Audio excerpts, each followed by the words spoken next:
essayer de faire la gageure d'être moins long que le propos introductif. Mais en même temps, ça permet de resituer toute la démarche que l'on entreprend. Donc voilà, la sécurité, une affaire de solidarité nationale.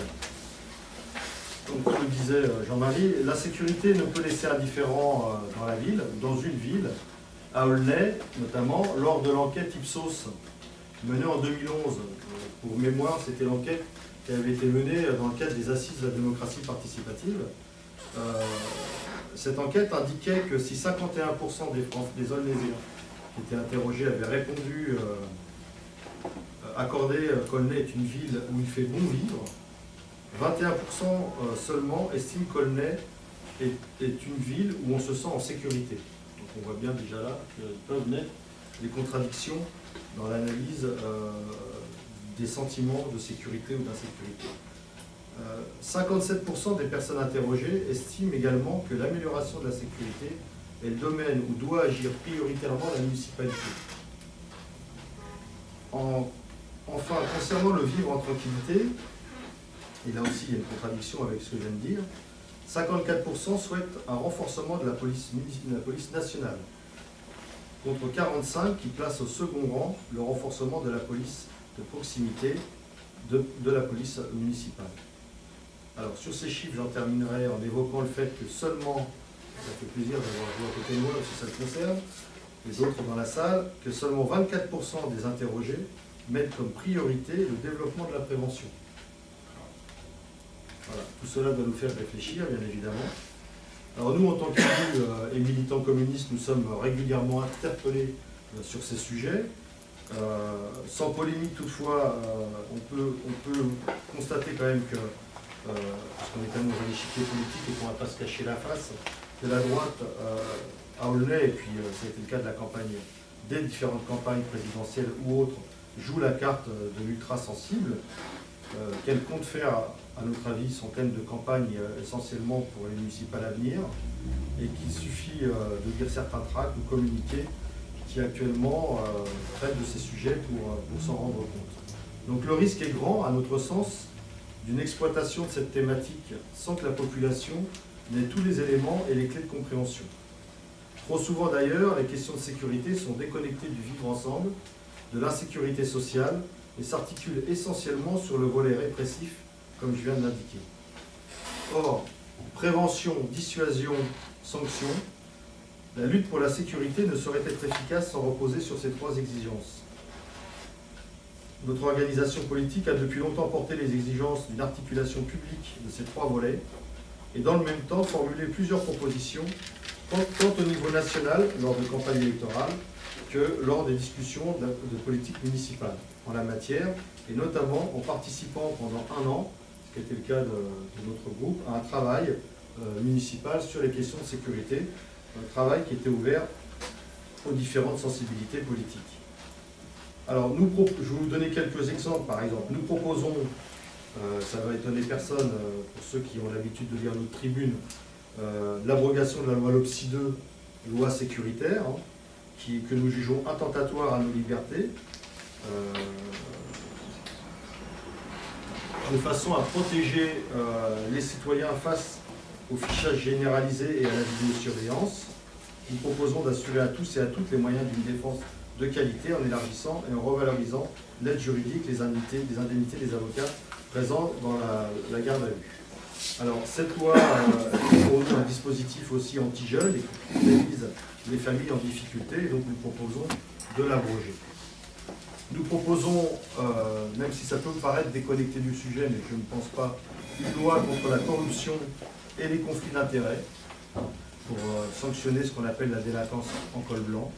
Nous proposons aussi impérativement de stopper la baisse des effectifs de la police nationale et même de recruter.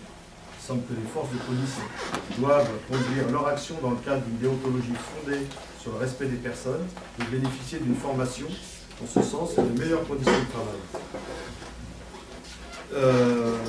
Évidemment, la RGPP, c'est la réforme générale des politiques publiques, qui au passage n'est pas remis en cause dans le gouvernement actuel, mais qui va plutôt l'appeler modernisation des services, qui est en fin de compte une diminution drastique des moyens publics pèse lourdement dans les moyens donnés à la fois à la justice et à la police et à la prévention, on en parlera tout à l'heure.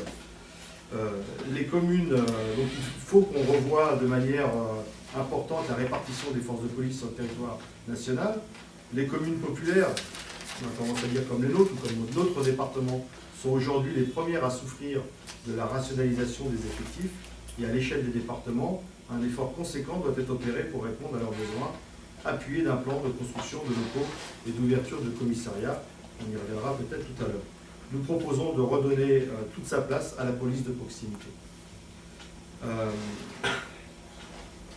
Si on regarde, si on prend d'un point de vue un peu plus local, nous pourrions longtemps discuter sur le niveau de sécurité à Aulnay-sous-Bois.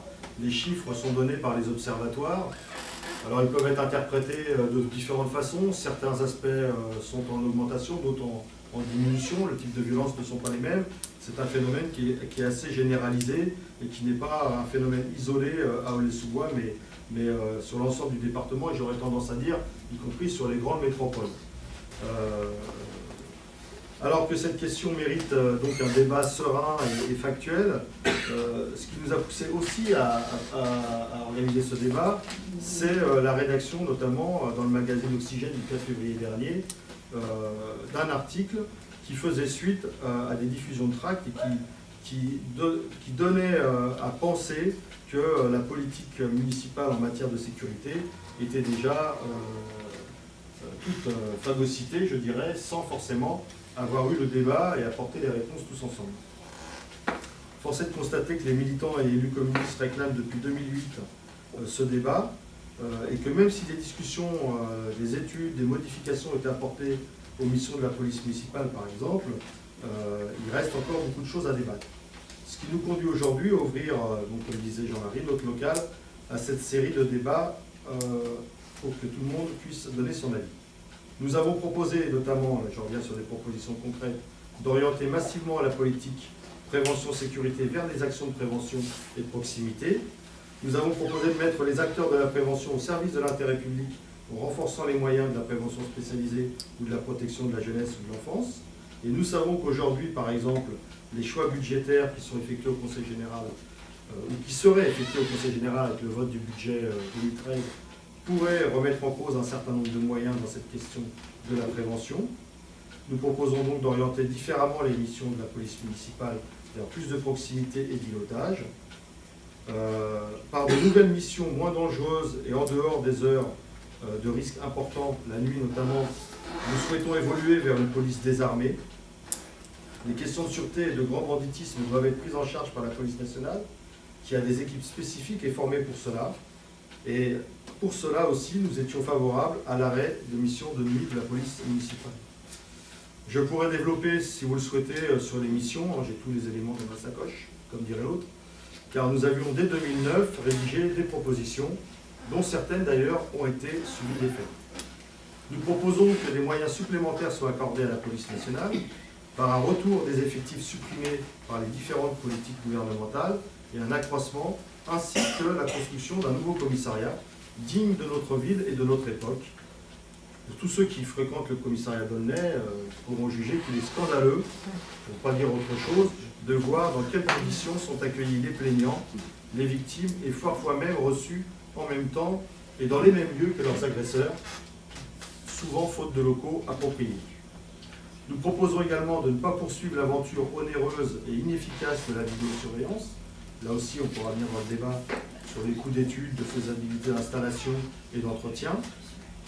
Enfin, il nous semble important de mieux étudier l'utilisation de l'argent public et de mieux la répartir sur les 3 volets prévention, dissuasion, répression. Pour info, c'est juste une info, la police municipale mobilise beaucoup de moyens humains, financiers, engendre ainsi un budget de fonctionnement conséquent, pour information, qui est de l'ordre de 3,5 millions d'euros par an, sans compter les investissements. Voilà, je n'ai pas souhaité donc répondre, mais simplement donner un éclairage. Je n'ai pas souhaité répondre à toutes les questions que nous avions soulevées, qui sont assez nombreuses dans le petit affichette d'invitation. Je pense que tout le monde est amené ici à donner son point de vue. J'espère, mais je pense que ça ne posera pas de problème, que le débat sera conduit dans le plus grand respect des uns des autres. Détaché d'éveillé. Voilà. Et évidemment, qu'il n'y aura pas de débordement verbal ou autre qui ne saurait être toléré dans notre enceinte de démocratie et d'instances de débat. Voilà, ni d'oiseaux, on est là pour se respecter et pour faire valoir les arguments.